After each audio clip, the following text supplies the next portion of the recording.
एक बार की बात है। एक बौद्ध मठ में एक जैन मास्टर रहते थे। एक बार उनके पास एक व्यक्ति आया और उनसे कहा कि गुरुजी, मैं बहुत परेशान रहता हूँ। मेरा मन बहुत विचलित रहता है। मेरे मन में तरह तरह के विचार चलते रहते हैं, इसलिए मुझे इन विचारों से छुटकारा पाने का कोई उपाय, कोई मंत्र बताएं। जैन मास्टर ने उसकी तरफ देखा और कहा कि तुम हर रोज ध्यान करना शुरू कर दो। ध्यान करने से तुम्हारा मन धीरे धीरे शांत होने लगेगा। लेकिन उस व्यक्ति ने कहा, गुरुदेव, कृपया मुझे ध्यान करने के लिए मत कहिए। ध्यान करना मेरे बस की बात नहीं है, क्योंकि जब भी मैं ध्यान करने बैठता हूँ तो मेरे मन में पहले से ज्यादा विचार आने लगते हैं, जिनमें से ज्यादातर विचार नकारात्मक होते हैं, जो दिमाग को और ज्यादा परेशान कर देते हैं। जैन मास्टर ने कहा, चिंता मत करो। शुरुआत में ध्यान करने से ऐसा होता है, लेकिन धीरे धीरे ध्यान का अभ्यास करने से तुम्हारा मन शांत होने लगेगा। लेकिन उस व्यक्ति ने कहा, गुरुजी, ध्यान मेरे बस की बात नहीं है। आप कृपया करके मेरे मन को शांत करने का कोई मंत्र दें। जैन मास्टर ने देखा कि यह आदमी इस तरह समझने वाला नहीं है, तो जैन मास्टर ने कहा, ठीक है, मैं आपको एक मंत्र देता हूँ जो तुम्हारे मन को शांत कर सकता है। फिर मास्टर ने उसके कान में एक मंत्र बोला और कहा कि आपको इस मंत्र को हर रोज अकेले में बैठकर जपना होगा। इस पर वह व्यक्ति बहुत खुश हुआ और बोला, धन्यवाद गुरुजी, मैं इस मंत्र का जाप प्रतिदिन करूंगा। जैसे ही वह जाने लगा तो जैन मास्टर ने कहा, लेकिन एक बात याद रखना कि इस मंत्र का जाप करते समय बिल्ली के बारे में मत सोचना, वरना मंत्र काम नहीं करेगा।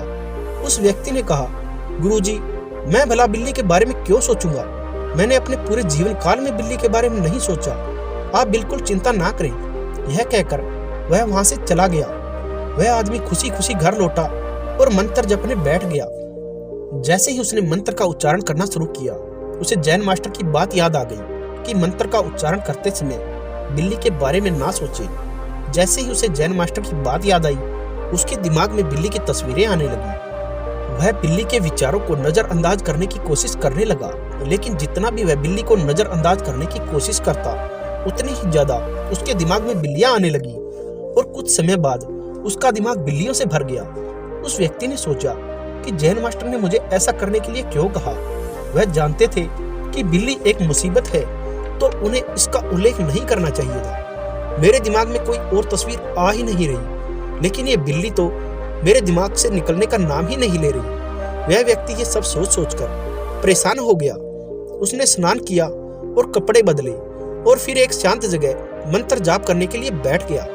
जैसे ही उसने अपनी आंखें बंद की, उसे बिल्लियां फिर दिखाई देने लगी। वह जहां भी देखता, उसे बिल्लियां ही बिल्लियां दिखाई देती। अब तो वह सोते जागते बस बिल्लियों को ही देखता।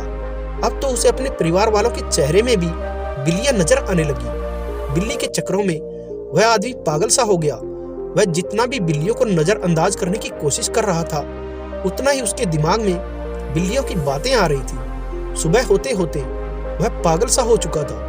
अगली सुबह वह दौड़ा दौड़ा जैन मास्टर के पास पहुंचा और उन्हें सारी बात बताते हुए कहा कि गुरुजी, आपने मुझे एक ऐसा मंत्र दिया है। आज तक मैंने कभी बिल्लियों के बारे में नहीं सोचा था, लेकिन अब मेरा दिमाग पूरी तरह से बिल्लियों के बारे में ही सोच रहा है। बिल्लियां एक पल के लिए भी मेरे दिमाग से नहीं निकल रही है। कृपया मेरी मदद करें। मेरे दिमाग से ये बिल्लियां बाहर निकालिए। जैन मास्टर ने कहा, ठीक है, आराम करो और मंत्र पढ़ना बंद कर दो। कुछ भी मत करो। वह आदमी निश्चित होकर बैठ गया और मंत्र पढ़ने बंद कर दिए।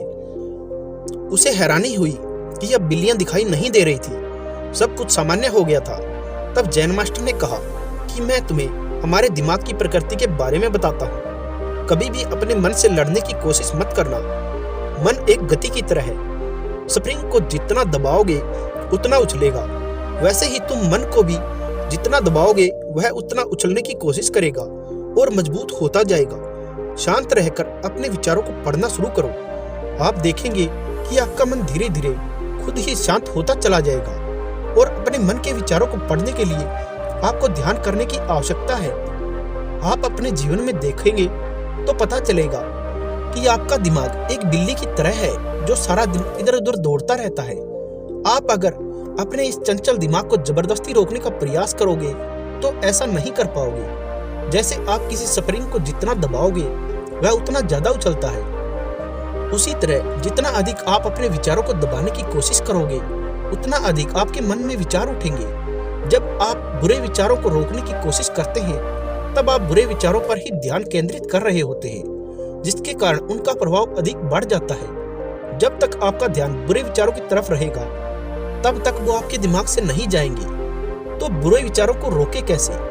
बुरे विचारों को अपने मन में अच्छे विचारों के बीज बोने से ही रोका जा सकता है। सबसे पहले अपनी सांस को नोटिस करें। गहरी या हल्की करने की कोशिश ना करें, बस खुद को सांस लेते हुए महसूस करें, छोड़ते हुए महसूस करें।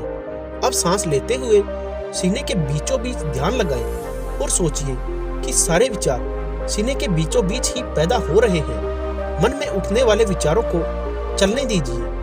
आप अपना ध्यान सीने के बीचों बीच किसी जगह केंद्रित रखें। ब्रह्मांड की शक्ति और बुद्धि सूर्य मेरे अंदर बसते हैं। जो मैं सोचता हूँ, जो मैं चाहता हूँ, वो मैं कर सकता हूँ। मैं जानता हूँ कि इस दुनिया में हर घटना मुझे ताकतवर और सचेत बना रही है। ये दुनिया मेरी टीचर है और मुझे बड़े प्यार से सिखाती है। इसलिए जो जानने और सीखने योग्य है, वो मेरे अंदर पहले से ही मौजूद है।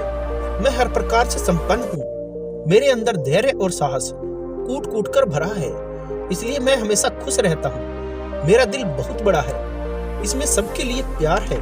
अपने दुश्मनों और मित्रों के लिए भी प्यार भरा है। मेरा जीवन बहुत खूबसूरत है और जीवन के सफर में मैं मजे से चलता जा रहा हूँ। मेरा मन मेरा गुलाम है। यह हमेशा मेरे कहे अनुसार चलता है, मेरी हर बात मानता है। इसलिए यह शक्ति और शांति देने वाले विचारों को पैदा करता है। तो दोस्तों, आप भी यह प्रक्रिया लगातार कीजिए, फिर आप देखेंगे कि आपके मन से धीरे धीरे सारे नकारात्मक विचार गायब हो जाएंगे और मन अपने आप शांत होने लगेगा।